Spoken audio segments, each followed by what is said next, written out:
big shock, unless, and again, you can't predict the future, unless the shock comes through a false flag or a real war or real terror. And that will bring the economy down. And Obama has done a wonderful job in bringing it to a crash mode by putting these sanctions on Iran, having driven up the price of oil in the last 3 months by how many percentage, 10, 15%, because of the sanctions. So if oil prices continue to go high, we go into an economic decline. If there's war against Iran, it is going to be the beginning of World War III, and we will go into a depression the likes of which people have never seen. This will reverberate worldwide. These are the Persians. There's 70 million of them. They are not Iraq. They're not Libya. They're not Syria, and they're not going away. Gerald, if we start that war and, of course, have all the economic troubles we're having and having massive inflation, do we face an inflationary depression? More to the point, do we face such an economic crisis where they'll put price and wage controls on as well? Yes, they'll put wage and price controls on. It will be totally Lou, just close your eyes for a moment and imagine you're living in war-torn Europe in World War II. That's what it's going to feel like here. The government is going to take measures that we could never, ever have imagined that would occur in the United States of America. All our freedoms will be lost. There will be complete control.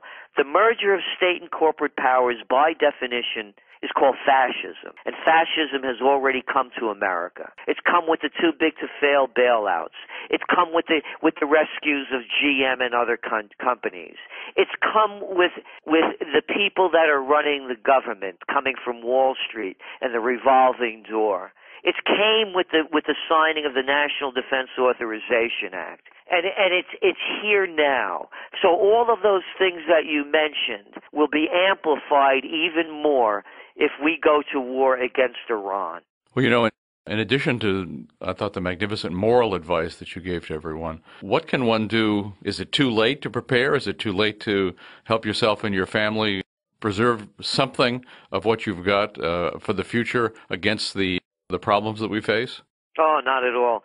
The real solution, and it's the individual. For every individual to look within themselves, to reach the greatness that they have, and start making your life more and more fulfilling by doing more in a way that's going to prepare you to live independent without the corporate rule over you. One of my slogans is break the chains. I don't eat corporate food. Olive Garden's not Italian food, for the record, I don't do anything I can.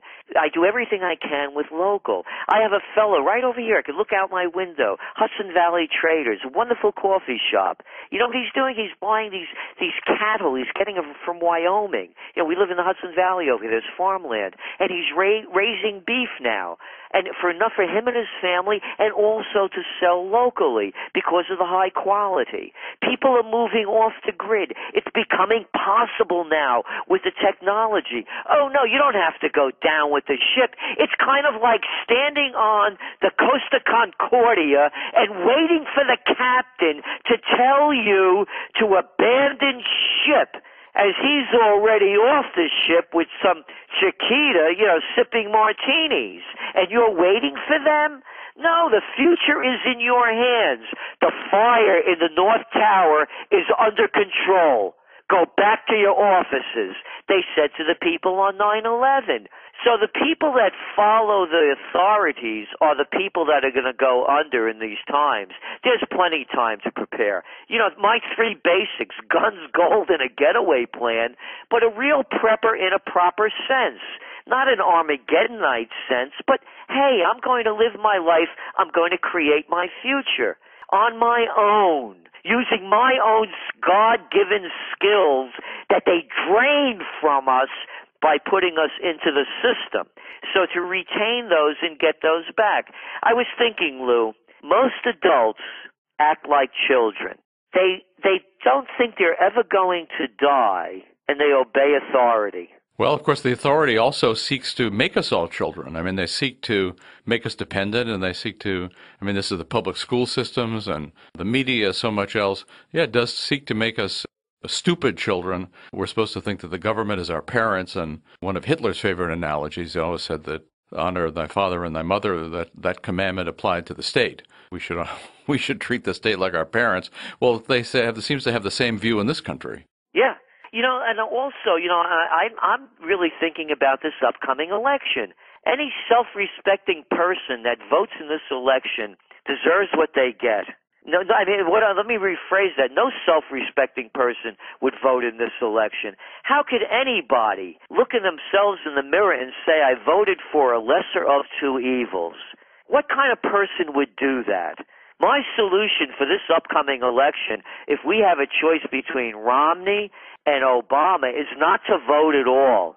Who's going to, what are you going to, you're going to get screwed. You're going to get screwed differently. A lesser of two evils. That's what they do. So here we are going into the final months of the presidential reality show. And people are going to vote for this Republican and Democratic mafia to run their lives, to tell them what to do, how to behave. So this is really, to me, a very key election, because I believe that if less than 40% of the people go out to the polls, we could then declare this election illegitimate. Gerald, there was a remark by a Spanish man a few months ago, preparatory to their election, and he said, we're going to be boiled in oil. He said, but we do have a choice as to the flavor of the oil. So that's, of course, about the size of the American election. And I think your advice is exactly right. In fact, when people don't vote, it very much bothers the regime. I mean, that's why there's so much propaganda about voting. We still have the right not to vote. We should exercise it.